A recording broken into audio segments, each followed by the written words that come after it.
Hello, I'm Israel Small.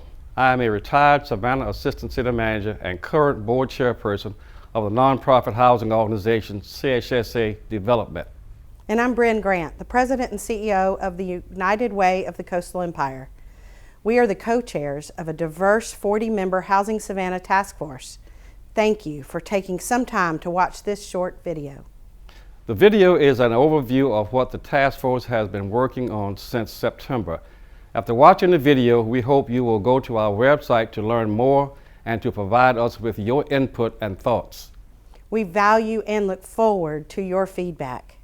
The mission of the Housing Savannah Task Force has been to develop a comprehensive housing plan that recognizes and addresses Savannah's housing needs, challenges, and opportunities. Once complete, we hope the plan serves as a community resource or guide for improving and expanding housing opportunities in Savannah. As we finalize our work, we hope that you will go to our website, learn more about the proposed plan, and provide us with your input by completing a community survey. The task force established what it believes is an aspirational and achievable goal. It proposes that our community improves, constructs, and retains 15,000 plus quality affordable dwellings over the next 10 years, and that we are able to sustain these efforts in years thereafter. The goal is 3 times larger than results achieved dating back to 2000. To be successful, we will need community-wide support and increased public, private, and philanthropic investments for housing. History shows that every dollar of this type of investment leverages on average $9 additional for housing. Increased local investment and leveraging are very important. The Housing Savannah Task Force includes 40 members from diverse backgrounds and experiences, including a community representative appointed by each city council member. To facilitate our work, we established 6 committees and asked that each task force member serve on at least 2 committees. The task force, its committees, and its executive committee have met at least monthly by Zoom since last September. Our 6 committees were divided into 3 that addressed population group needs and 3 that addressed technical needs that were often interrelated. The 3 population-focused committees included homeless housing, chaired by Katina Wheeler, renter housing, chaired by Sherry Butler, homeowner and homebuyer housing, chaired by Leah Diedick. The 3 technical-focused committees included housing cost and production, chaired by John Neely, housing policy and regulatory, chaired by Josh Yellen, housing resources, chaired by Lamar Owens. The committees are where most of the interactive work took place, with results being reported back to the executive committee and at the monthly task force meetings. The task force was appointed last August by Mayor Johnson. We spent from September through November researching, discussing, and identifying housing needs and challenges. Then, from December through February, we identified, discussed, and refined potential strategies and action items for addressing these needs and challenges. In March, we identified possible investment partners, sources, and amounts needed to implement the strategies. We are sharing our work with and seeking input from the larger community in April and May. The task force intends to submit its plan to the mayor and aldermen in June.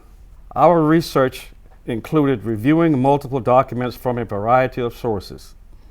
This included a series of presentations from task force members about the persons they serve, how they serve them, their challenges and needs. Savannah's 2008 Affordable Housing and Regulatory Reform Task Force report was a helpful resource document, as well as the most recent One Atlanta Housing Affordability Action Plan. A 20-year history of Savannah's housing activity presented to City Council on March 12, 2020 was also instructive. American Community Survey census data was also very helpful. Savannah Housing Partnerships and Initiatives over the past 20 years helped an average of 523 households a year to improve their housing conditions. This resulted in an average annual investment of about $31.9 million. City HUD, Savannah Affordable Housing Fund, and similar investments accounted for about $4.4 million annually. This helped leverage about $27.5 million annually in other housing investments from bank loans, tax credit equity, participant cash, nonprofits, and volunteers. To help solve Savannah's challenges, we will need significantly more local and leveraged investment. While we learned a lot, there are two facts that help describe the types of housing challenges Savannah faces. First, housing costs in Savannah have outpaced incomes by a rate of 2 to 1 over the past 30 years. Second, this has contributed to about 21,000 or 40% of Savannah's households being unable to afford quality housing. This means multiple earner households making less than $50,000 annually or $24 an hour full-time are going to have a difficult time affording quality housing.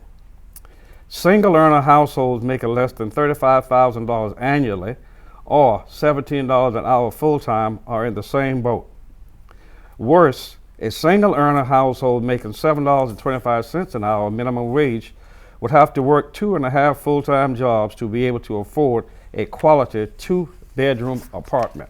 So when you think about those Savannahians in need of affordable quality housing, it goes well beyond just the very poorest in our community. They include the many faces that make our community thrive through their hard work. They are the engine that makes Savannah go, grow, and prosper. Why is it in everyone's best interest to help solve Savannah's housing challenges? Having to pay more for housing reduces the income people have available to spend on other goods and services, which hurts our households and our economy. Not being able to afford a quality place to live can negatively impact the performance and health of persons, including workers and their children, which can negatively impact employers, educators, and healthcare providers. Likewise, long commutes can impact employee performance and adds to traffic congestion and pollution that impacts all of us. Not being able to afford to live near or a short commute from work can have adverse impacts on employers as the pool of workers shrinks when prospective employees seek work closer to home. This can also negatively impact business expansion and recruitment. Finally, blighted and poor quality housing, especially when grouped together, negatively impacts the quality of life for occupants, blocks, and neighborhoods. This adds costs associated with low property values, blight, crime, fire, and healthcare, many of which are borne by taxpayers. Solving Savannah's housing challenges on the surface may seem simple. In reality, however, they are more complex. You can increase incomes, decrease housing costs, or fund the gap between incomes and housing costs. More likely than not, it will require a combination of these events to help turn the corner. There is no single simple solution. The task force estimates it will take about $1.5 billion to improve the housing conditions and opportunities for about 20,000 Savannah households. Based upon history, it believes that about $200 million of this amount will need to come from local governments, businesses, and philanthropy. This will help leverage $1.3 billion in other investment. Attaining this investment will not occur overnight. The task force believes investment can gradually increase each year to reach these amounts over the next 10 years and be sustained in years thereafter. This will help reach about 20,000 households in 15 to 20 years. The task force has identified 5 primary strategies and 40 action items to help address and overcome Savannah's housing challenges. Increasing community-wide awareness and support for housing will be critical to successfully implementing the Housing Savannah Action Plan. The first step is to gain endorsement from the city, county, business, philanthropic, and community leaders. Next, sometime in the near future, establishing an independent, non-governmental housing organization to help coordinate and implement the plan will be important. This organization will take the lead in making the community aware of Savannah's housing challenges and gaining support to address them. Helping secure the financial investments necessary to implement the plan is another important role for this organization. Lastly, it will play a leading role working with many partners to develop educational initiatives for those in need of housing. Providing 15,000 Savannah households with better housing options over 10 years and beyond is the task force's second strategy. During the pandemic, the United Way and Family Promise and other nonprofit partners gained valuable experience helping families avoid eviction. Continuing to help persons avoid eviction, foreclosure, and other property loss that can lead to homelessness through no fault of their own is a worthwhile investment. The plan proposes to provide 500 plus households a year with this type of assistance within 10 years. Increasing the number of households assisted by home repairs, construction, and purchases to 1,000 plus annually within 10 years is also a worthy investment. Retaining 5,000 plus existing dwellings that benefit occupants through various federal and state government-funded initiatives is a must. Finally, converting blighted, abandoned properties into new housing will benefit both those in need of housing and the neighborhoods. Accomplishing the types of activities Brent just described will take investment, including money. The task force proposes incrementally increasing investments for housing to $100 million annually within 10 years by the end of 2032. It proposes incremental investments by the city, county, business, and philanthropic communities that reach $12.5+ million annually by 2032. It projects that this investment will, in turn, leverage another $87.5 million annually. In some instances, it might make sense for the city to issue back bonds for special housing activities. For example, using bonds to help create a nonprofit factory that reduces housing costs, raises revenue for housing, and trains the next generation of contractors might be viable. Or using bonds to acquire strategically located properties before they convert to market rate housing, displacing persons of modest means might also be viable. Finally, using SPLOST funds to install public infrastructure and parks in support of housing can both reduce housing costs and increase neighborhood livability.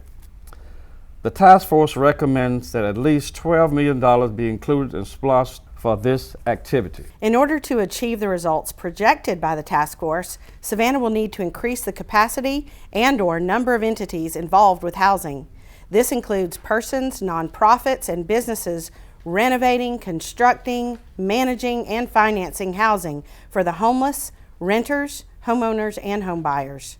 This also includes the number of employers like St. Joseph's Candler and Memorial Health University Medical Center and the City of Savannah, who provide affordable housing incentives for their employees. The number of local home repair volunteers from civic, faith-based, and business organizations needs to increase. Savannah has developed one of the country's most successful volunteer home repair programs. Most of the repairs, however, are made by out-of-town faith-based organizations whose members spend a week in Savannah during the summer repairing homes. This is a great opportunity for local groups to become involved year-round. Another important piece of the puzzle is policy and legislative support from local, state, and federal governments. All three have the ability to support housing-friendly policies, regulations, and legislation. Local government support is perhaps easiest to secure because many decisions it makes are local. State government support for creating a new statewide housing fund like Florida's SHIP fund would benefit not only for those in need of housing, but also realtors, contractors, and other businesses. The federal government already provides important funds for a variety of housing activities. Unfortunately, these funds are not enough for Savannah to solve its housing challenges. More federal funding and flexibility will, however, benefit Savannah. President Biden's American Jobs Plan proposes $213 billion nationwide for housing, which sound very promising and beneficial. However, it is not a substitute for local housing investment to take care of local households. We hope that this information has been helpful and of interest to you. Savannah's housing challenges are many, but so too are the opportunities for addressing them. These challenges impact all of us, our community and economy, not just those in need of housing. The task force is optimistic that challenges can be overcome, but it will take a community-wide effort. To view proposed strategies and action items, please go to the website shown on the screen. We believe that the goals, strategies, and action items are both aspirational and achievable. Please complete the survey on the website so we can get your feedback. We value it. Housing Savannah. It will take a community-wide effort. Thank you again for watching this brief overview of the task force's efforts. We look forward to completing our work and delivering this plan to the mayor and council so they can determine the initiatives they choose to advance. And other members of our community can decide what they can do to be a part of the solutions.